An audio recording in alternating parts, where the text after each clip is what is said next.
All right, we are facing the Caro Kann, and yeah, I think we'll happily go for the Panov Attack, which is personally my weapon against the Caro Kann. I play the Caro Kann with the black pieces as well, and the reason I started playing the Panov with white is because it's what I struggled most against with black. So you can kind of get a good gauge of what kind of openings you might want to play based on what you struggle against yourself, right? Well, I mean, personally, I tend to base my openings on that sort of thing. So, okay, this is technically a transposition into an Indian game, but this is very much a Panov attack, and personally, I really like the move c5 here. The reason being is because I want to just dominate the dark squares in the black camp and I think b6 is a mistake. I think b6 is wrong. And it's interesting because b6 looks incredibly natural, right? But one of the key ideas of c5 as well is this move bishop b5, which I only recently understood the power of, right? You're forcing the move bishop d7, essentially, because anything else in knight to e5 just wins on the spot. Well, I mean, if queen c7, knight e5, bishop d7, knight e7, knight e7, I mean, it doesn't look great. I can probably even just play take and b4. But after bishop d7, I believe we can go ahead and take on c6 and then play knight e5 with tempo on the bishop. And the problem for black is, if I'm doing this correctly, which I think I am, is that I get to play b4, and there's very little black can do to stop the advancement of my pawns, which I don't really understand what a5 does. Well, okay, let's think quickly. Let's think. So, b5 is definitely a move. Hitting the bishop, forcing the bishop to move, and playing c6. That's one option. Another option is to take the bishop, and after rook takes, because you can't take here because the queen hangs, right? So we could take the bishop, after rook takes, we could even throw in queen a4, attacking the rook, forcing queen d7, I guess. Then go b5, kicking the rook, and then go c6, or even maybe take? That's interesting. However, is it better to just leave the knight on e5, because the knight is incredibly powerful on e5? Because, of course, we got rid of the knight on c6, which would have been controlling the e5 square otherwise. Although, counter-argument is maybe it's quite easy for black to challenge our knight with either knight to d7 or bishop d6 if I go pawn c6. So b5, I would guess bishop a8 so that c6 doesn't come with tempo. We'd have to go c6, bishop b4. I think I'd rather take. And go for this queen a4 move, because we're just applying a lot of pressure to the black position with this. And one of the things, again, which I really like about the c5 lines in the Panov is that you can very easily get a passed pawn, because even when we play c5 all the way back here, it's clear that we have a 3-on-2 on the queen side, right? And if we can get the pawns rolling forward, we will create a passed pawn in many, many scenarios. And it'd be quite difficult for black to actually prevent that. Okay, so b5 has to be the move, surely. I mean, if we take on a5, of course, if take back, queen takes, I mean, that looks completely winning for us. But if take, he can take on c5.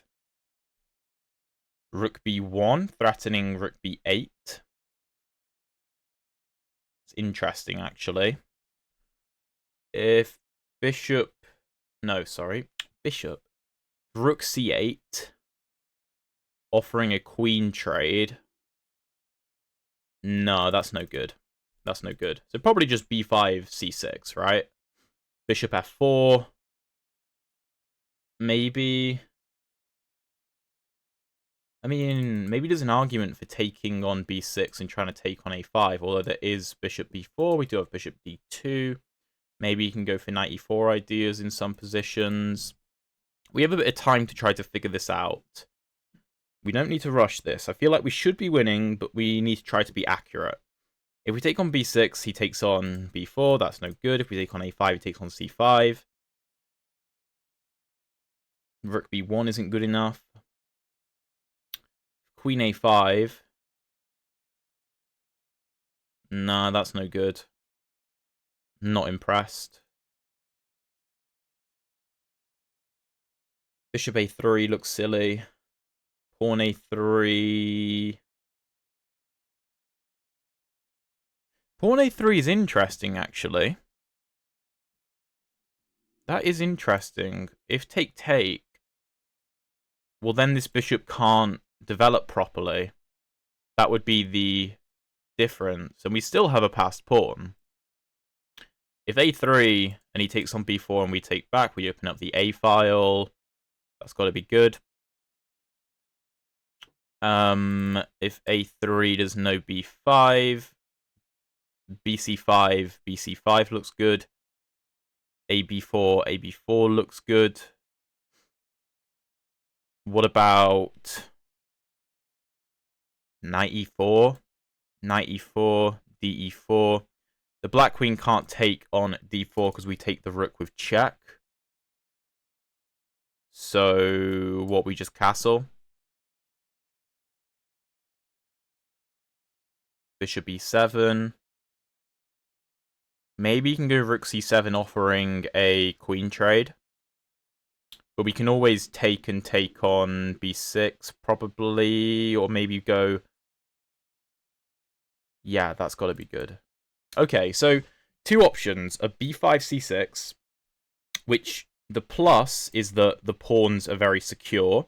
The downside is the bishop can come to b4. The other option is pawn a3, where the plus is that this bishop remains terrible. The minus is that there's still tension in the position, which looks a little bit more difficult to deal with. However, pragmatically, I don't think it's an issue. I think a3 is the move I'm going to go for. Yeah, I mean, the queen's defended as well, so there shouldn't be any tactics. Although, you know, whenever if I ever take the queen, it comes with check anyway, so it's not really a big deal. And at the end of the day, we just have this 3-on-2, which I don't really know how black deals with, because we always have a pawn on c5, no matter what. And the pawn on c5 will always be defended by the d-pawn. And unless black can play e5, which I'm not letting him do, partially by keeping the pawn on c5, I'm stopping bishop d6, which is making it very hard for him to go e5, because I will probably play bishop to f4. And this is another key idea in the Panov attack, particularly in these e6 lines, but even when black goes for the fianchetto, which is what I personally play with the black pieces against the Panov, is that e5 is the big idea, particularly when c5 is pushed, because you want to undermine the d-pawn, which is defending the c-pawn. And if you can liquidate that position with the black pieces, maybe you get a passed d-pawn, but even if you liquidate all of the pawns, right, by making e5 happen, then you're fine. You probably draw, right, which, as the black pieces, is good, obviously. So we need to just make sure that e5 can't happen. Now, f4 would probably be an overextension. Yes, it creates a bind on the e5 square, but it also leaves the e4 square vulnerable, potentially, and also blocks the scope of our dark squared bishop, because if f4 is played, the only active dark square diagonal for the bishop would be on h4, which, you know, is a bit of a trek to get there. So my opponent goes bishop e7. Again, we can go b5, c6, but I don't think it's necessary. I think we can just castle, rook e1, bishop f4, and try to really squeeze the black position. And only when we are absolutely sure will we potentially go b5, or maybe take one of the pawns. Or, I don't know, maybe even f4, f5 is interesting, but Yeah, I assume what black will try to do is move this knight and then try to go bishop f6 to support e5 and create counterplay on the d4 pawn. That would be a logical approach. So can we stop that? If rook e1, if knight g4, we just go h3, and then you don't have time for bishop f6. So if rook e1, knight e4, we play take, and take, and if bishop f6, I mean, black is down a pawn. There is still b5, c6. That just looks horrible for him. So rook e1 seems to deal with the problem for now. There's no knight d7 as well. So the knight can't get out of the way particularly easily. If the knight goes to e8, then the knight is just very much out of the game. We could even consider bishop 2 f4, bishop f6, bishop e5, blocking the bishop and offering a trade. Although, do we want to trade? I don't know. Maybe it's beneficial. I don't think rook e1 can be a bad move, and I also don't want to drop too low on time. By the way, if you're enjoying this video so far, please drop a like and subscribe if you haven't already. I'd really appreciate it. And hopefully you guys like the look of the type of Panov system that I'm playing here. I mean, the tension over on the queen side might feel slightly uncomfortable, and I totally understand that, but we've evaluated that both of these pawn captures don't particularly help the black cause. If anything, they probably help us to apply more pressure. Also, I'm just realizing this knight probably can't move, because if this knight moves to e8, we can take on b6, and you can't take back because the queen hangs, because it's no longer defended. And you can't take my knight because the queen hangs. So actually, the knight can't move. And if we get this in, we could potentially play cb6 followed by ba5. And I mean, we'll just be up 2 clean pawns with, you know, 3 passed pawns. So that's also very interesting. Okay, taking there, I don't know. What's the idea? Obviously, there's no b5. You can't do this because I take the queen. Ooh, wow, he's trying to liquidate. Okay. Maybe he's trying to stop b5, c6. I mean, taking with the d-pawn makes no sense, because d4 happens, so bc5. There's no e5, right? So this is part of the reason I played rook e1, is because I don't want e5 to force my d-pawn to take, and then he can take on c5, because then black would be fine, right? I mean, yes, the knight is under attack, but you'd have to move the knight first, but you get what I'm saying. So if e5, we can just go rook takes e5, of course. Okay, rook b8. I thought we had bishop f4 here. I thought we had bishop f4.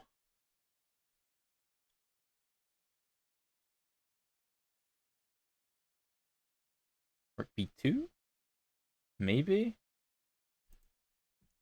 We could even play queen a7, offering a queen trade, which I don't think is ridiculous. If rook b7, queen a8, rook c8.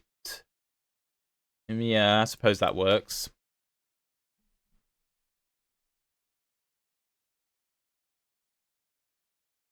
Is bishop to g... But no, bishop g5 is weird. Maybe just bishop f4 followed by rook b1. Maybe that's the way to go. Trying to weaken the back rank. Also making bishop f8 a more difficult move, because we'd have bishop d6. If we were to get to the back rank, bishop f8 is a less viable defensive option, because we can apply pressure to the bishop with bishop to d6. Okay, rook b7. If this, then this.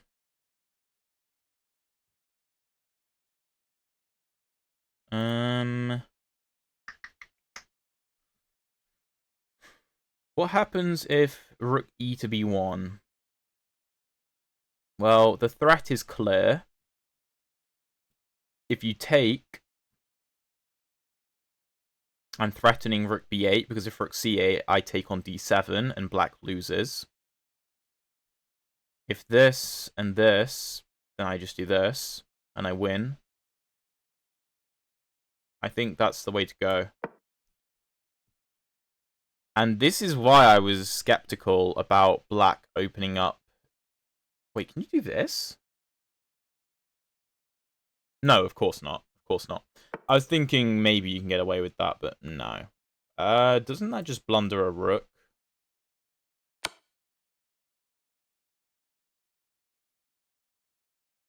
I think that's just game over.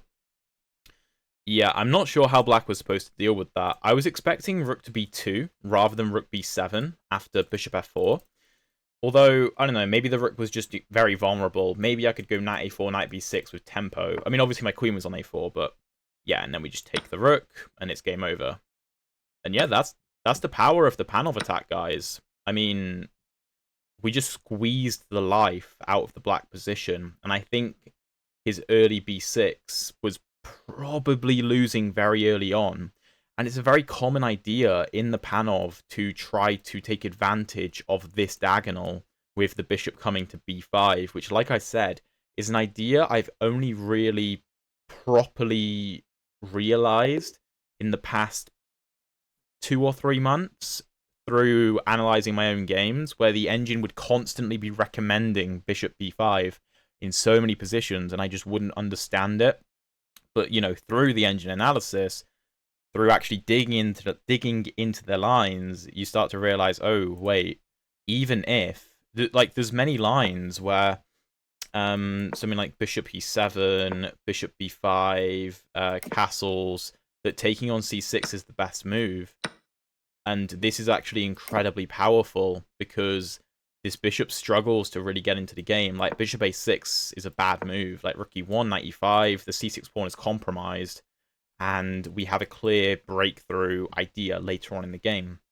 So again, this bishop b5 move, so powerful in the Panov. Even if black gets this and gets the bishop there, I mean, you can see this is plus 0.8. Plus 0.8, 9 moves in, with a dominant position. Let's jump into the analysis and see what the computer has to say. Okay, so 91.4% accuracy for us, 80.3 for our opponent. Looks like we went a little bit wrong towards the end of the game. I think it was just one move where we let up the pressure a little bit, although we were still definitely better. But let's jump into it. So e4, c6, d4, d5. And the reason I love the Panov so much is because I've explained this in previous videos, but it completely removes black from any normal Caro Kann setup where he can't build the light squared pawn chain like he normally would, because we're launching pawns at the light squares straight away, immediately. So this is one of the main lines with e6. Knight c6, I would say, is probably more common. And the engine recommends knight f3 in this position, but you can get to a forced endgame after bishop g4. And I've covered this in previous videos, but the line goes like cd5, knight d5, queen b3. I think it's bishop f3, gf3, e6, queen p7, knight d4, bishop b5, knight b5. I think queen c6 is one way of doing it, but there's also queen b5, which I think I've faced before with the black pieces before I really understood this system. And I mean, why would you want to play an endgame? It just looks boring to me. I think we have had this in previous episodes, though, because again, I didn't quite understand the position, which is why, personally, with the black pieces, against this, I play pawn g6. That's the line that I like to go for, with a quick bishop g7.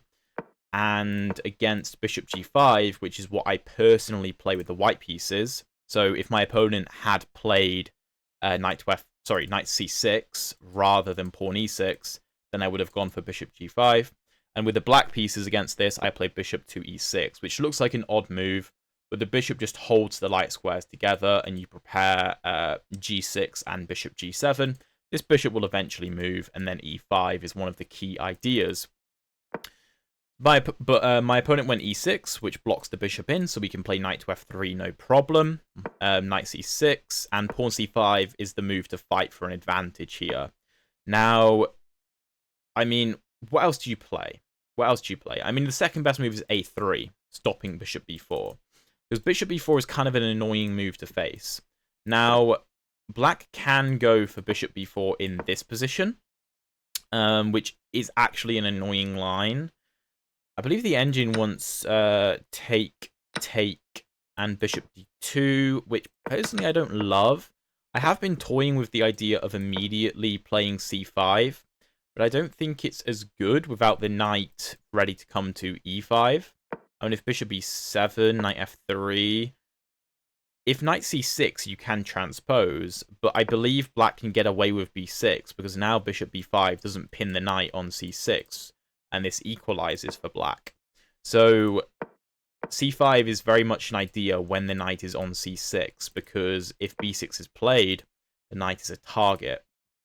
As I was just mentioning, if, for example, we were to get c5 immediately, bishop e7, knight f3, pawn b6, now it's a different story, because the knight isn't on c6. Because if I go bishop to b5 check, there is no threat, just bishop d7. And if I take, then the f knight has to take, actually, to stop pawn c6. And then my knight can't come to e5. What happened in the game, however, is after bishop b6, bishop b5, the engine actually prefers b4 here. Actually, no, they're the same evaluation. You can choose either. I mean, if b4, you can't take with a queen to a4 check, picking up the knight.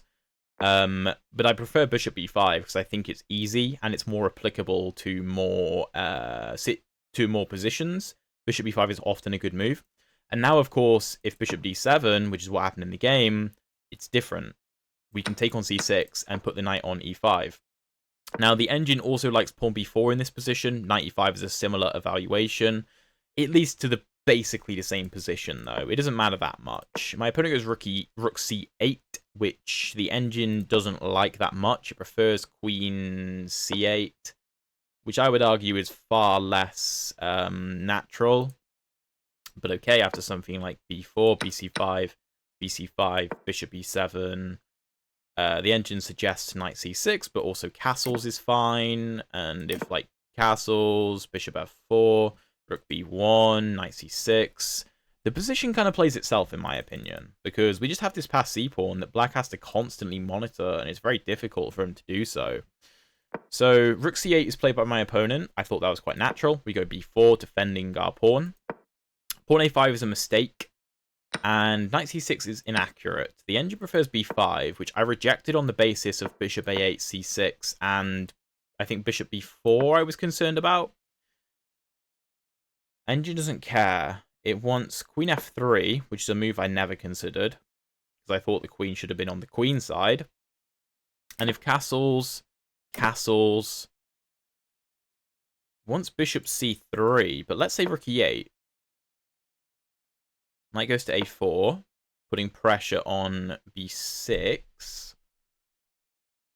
I suppose the bishop on a8, although we don't get to play c6 with tempo, it doesn't really participate in the game. And how is black going to undermine the b5 pawn? So I suppose that makes sense, actually. However, I took on c6, which is still fine. Queen a4, and we are still much better. Queen d7 only move. And I went a3. b5 was also playable. If rook c8, c6. Something like, let's say, queen d6. Castles. If bishop... Oh, there's no bishop b4 in that line. But let's say queen c7. Castles and bishop to b4. Engine wants queen b3. Followed by knight e2. Oh, to get bishop f4. And if bishop d6... then we just go g3. But then you can go e5, no? Apparently not. Oh, d5 is way too weak. Okay, that makes sense. I went a3, though, which isn't the best move.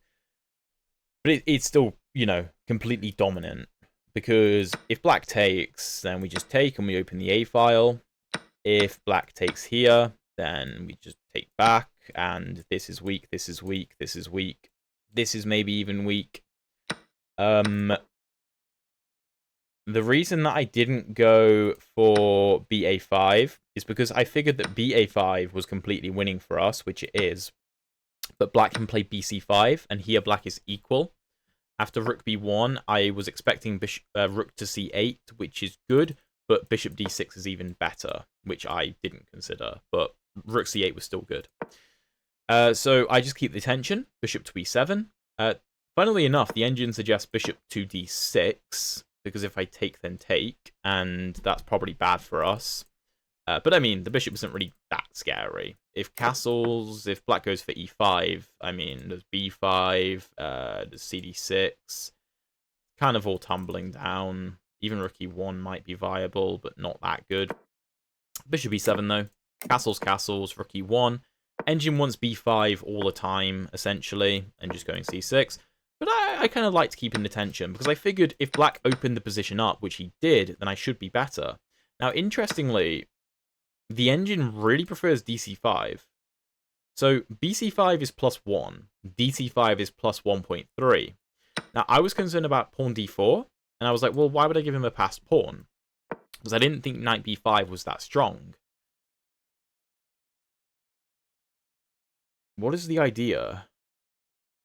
Let's say rook b8 for the sake of argument.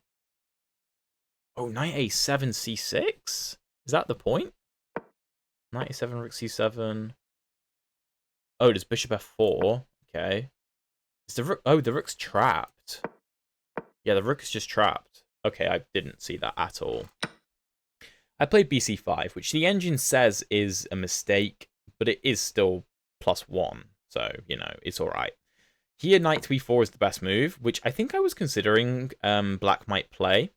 And the engine likes knight b5. It also likes just winning a pawn, which, I mean, can't be bad. Yes, this bishop does get active, but, I mean, there's bishop to e3, there's bishop to f4, there's pawn to f3. I mean, this is defended adequately anyway. And realistically, I don't see how black holds this. But maybe it was a better try. With rook b8, though, we get bishop f4, and now e5 is never happening, and black has defensive problems. He goes rook b7.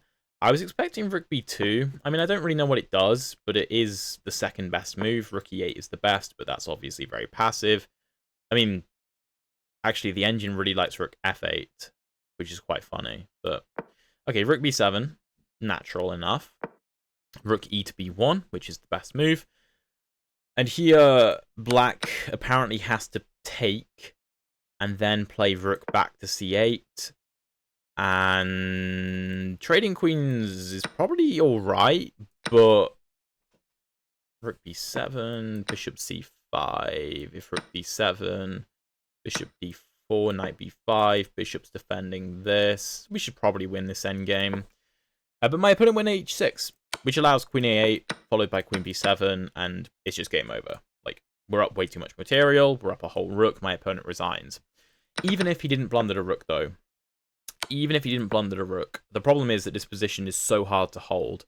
Like, the engine suggests knight to e8, which is a move I was talking about, trying to play bishop to f6, right? However, I wasn't really concerned about knight to f8. Sorry, knight to e8, because initially it was because the queen would be undefended. Now the queen is defended. But I mean, it's still pretty bad. Like, take, we can go rook b1, queen a6 is the best move. I can go rook b8, but I can also trade. And the engine likes g4 here, likes king to f1, likes pawn g3. And although the material is equal, I mean, how does black play? So let's say g4. What does black do? Like, if bishop to f6, rook b8, game over. It's just game over. So, okay, you can't really move the bishop, because then you give away the d6 square. After, the problem with bishop f6, I think, is here, here, and here. And I don't think this is holdable. Knight b5, you can't take because of take. And I mean, the black position is just absolutely suffocated. So, what else can you play? Right? What else can you play after a move like g4? Just stopping any back rank ideas. That's the whole point. Engine suggests f6, trying to make e5 happen. Rook b6. I don't think you can afford to trade, because how are you going to stop this pawn? Like, knight d6, bishop d6, bishop d6, maybe knight b5, bishop b8, knight c7, preparing knight a6, pawn b7, pawn b8. And there's just nothing you can do. Like, you have to give up the bishop. And I'm up a knight for a pawn, and obviously this is completely winning. So, yeah. Although my opponent did blunder a relatively simple tactic, there was no way for him to fight back, really. And that's the power of the squeeze that the Panov attack can have. This c5 pawn was the winner of this game, in my opinion. Just completely suffocating the black position. And as long as we can stop pawn to e5 from being a problem, which we absolutely did this game with moves like rook e1 and bishop f4, then we will always have an advantage if black misplays the opening, even like slightly, in my opinion. So I hope you guys enjoyed this video, and I hope this might inspire you to try the Panov attack for yourself. And for those of you who play the Caro Kann, which I know many of you do, I know that I do, make sure you are prepared against the Panov attack. And I would recommend the pawn g6 line, personally. I think it's the most confrontational way to play with the black pieces and not be too passive. But anyway, that all being said, thank you very much for watching. If you want to see another very interesting game in the Panov attack, then check out the video up there, and you can learn more about it. If you want to see the previous episodes of this rapid ELO climb, of which we are getting closer to 2200, then check out the playlist down there. Thank you so much for watching, and I'll see you in one of those videos.